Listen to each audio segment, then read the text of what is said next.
ಮಾದಕ ವಸ್ತುಗಳ ಈ ಪರಿಣಾಮವನ್ನು ಅರಿತು ಜನರು ಅವುಗಳಿಂದ ದೂರ ಉಳಿಯಬೇಕು. ಡಿಎಸ್ಪಿ ರವಿ ನಾಯಕ್.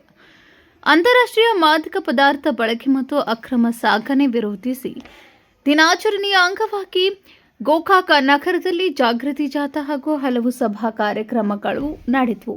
ನಗರ ಮತ್ತು ಗ್ರಾಮೀಣ ಪೊಲೀಸ್ ವತಿಯಿಂದ ಗೋಕಾಕ್ ಶಿಕ್ಷಣ ಇಲಾಖೆ ಸಹಯೋಗದೊಂದಿಗೆ ನಗರದ ತುಂಬಾ ಜಾಗೃತಿ ಜಾಥಾ ನಡೆಯಿತು. ಸಂಗೊಳ್ಳಿ ರಾಯಣ್ಣ ವೃತ್ತದಿಂದ ಆರಂಭವಾದ ಜಾಥಾಕ್ಕೆ ತಾಲೂಕು ಅಧಿಕಾರಿಗಳಾದ ತಹಸೀಲ್ದಾರ್ ಡಾಕ್ಟರ್ ಮೋಹನ್ ಬಸ್ಮಿ, ಡಿವೈಎಸ್ಪಿ ರವಿ ನಾಯಕ್ ಮತ್ತು ಕ್ಷೇತ್ರ ಶಿಕ್ಷಣಾಧಿಕಾರಿ ಬಿಬಿ ಬಳಗಾರ್ ಚಾಲನೆ ನೀಡಿದರು.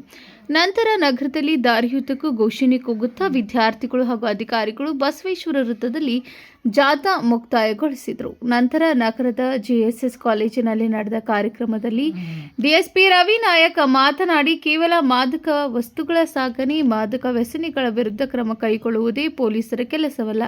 ಅವುಗಳ ವಿರುದ್ಧ ಜಾಗೃತಿ ಮೂಡಿಸಿ ಸಮಸ್ಯೆಯನ್ನು ಆರಂಭದಲ್ಲಿಯೇ ತಡೆಯುವುದು ಪೊಲೀಸರ ಕರ್ತವ್ಯವಾಗಿದೆ. ಆದ್ದರಿಂದ ಜಾಗೃತಿ ಜಾಥಾ ನಡೆಸಿ ಸಾರ್ವಜನಿಕರಲ್ಲಿ ಅರಿವು ಮೂಡಿಸಲಾಗುತ್ತಿದೆ ಎಂದರು.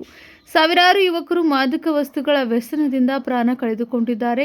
ಇದಲ್ಲದೆ ದೇಶದಲ್ಲಿ ಒಂದು ದಿನಕ್ಕೆ 7 ಮಂದಿ ಈ ರೀತಿ ಸಾವಿಗೀಡಾಗುತ್ತಿದ್ದಾರೆ. ಮಾದಕ ವಸ್ತುಗಳ ಈ ಪರಿಣಾಮವನ್ನು ಅರಿತು ಜನರು ಅವುಗಳಿಂದ ದೂರ ಉಳಿಯಬೇಕು.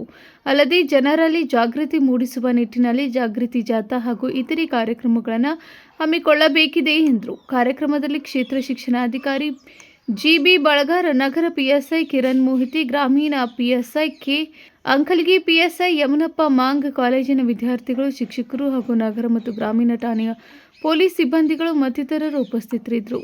Manohar Megeri, KMM news, Gokak.